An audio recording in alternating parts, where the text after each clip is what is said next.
This is the final presentation of the research project why functional programming languages are introduced. The research project is done by the third year students of Sri Lanka Institute of Information Technology. The information is gathered by various websites and books. This is what we have done up to now. You can find those video materials by visiting these links. Throughout this presentation, we are going to give you an idea about these contents. Let's begin with a brief introduction. The functions alluded to the title are mathematical functions. Mathematical functions have great strength in terms of flexibility and in terms of analysis. For example, if a function is known to be idempotent, then a call to a function which has itself as its argument and which is known to have no side effects may be efficiently computed without multiple calls. Functional programming has simple syntax. Functional programming is the solution for the von Neumann bottleneck. The separation between the CPU and memory leads to the von Neumann bottleneck, the limited throughput between the CPU and memory compared to the amount of memory. In most modern computers, throughput is much smaller than the rate at which the CPU can work. This seriously limits the effective processing speed when the CPU is required to perform minimal processing on large amounts of data.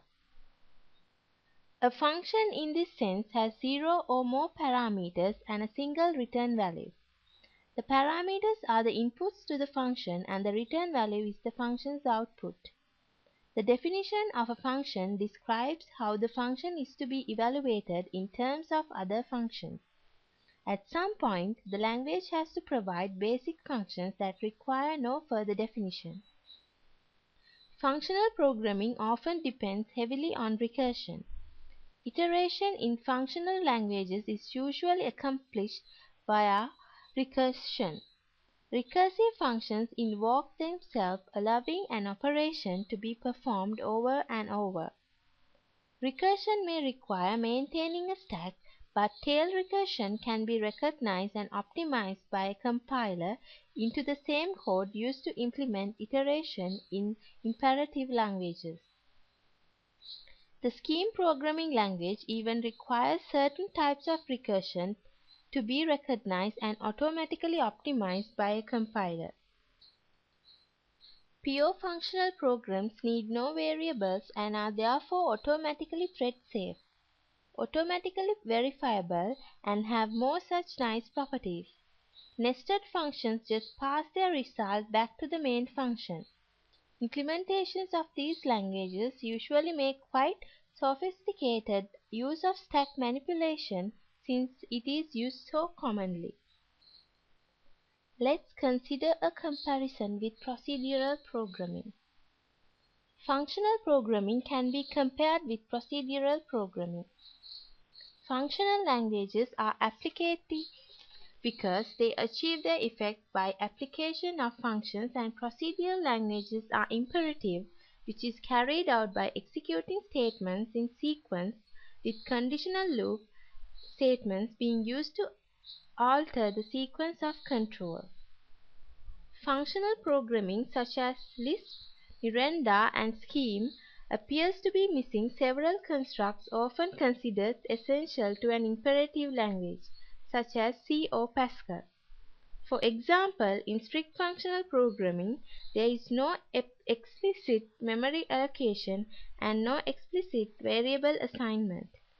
However, these operations occur automatically when a function is invoked.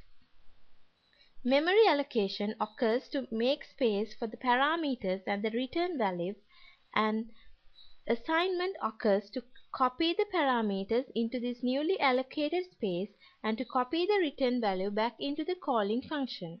Both operations can only occur on function entry and exit, so side effects of function evaluation are eliminated.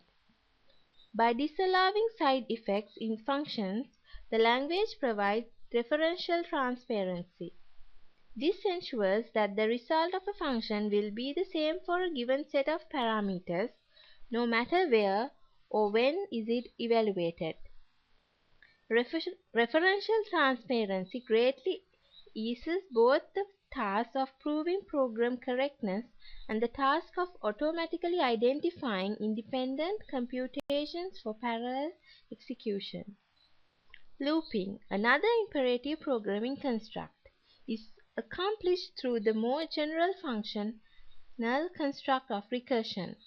Recursive functions invoke themselves, allowing an operation to be performed over and over. In fact, it can be proven that looping is equivalent to a special type of recursion called tail recursion. Recursion in functional programming can take many forms and is in general a more powerful technique than looping. For this reason, almost all imperative languages also support it, with Fortran 77 and COBOL as notable exceptions. Let's discuss the advantages of functional programming. Here are some practical advantages.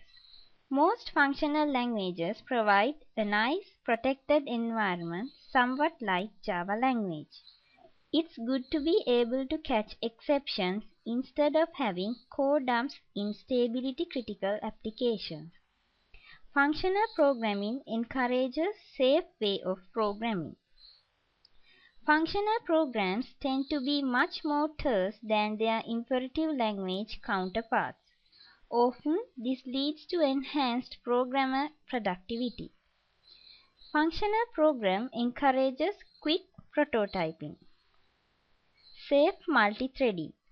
Immutable data structures are not subject to data race conditions and consequently don't have to be protected by locks.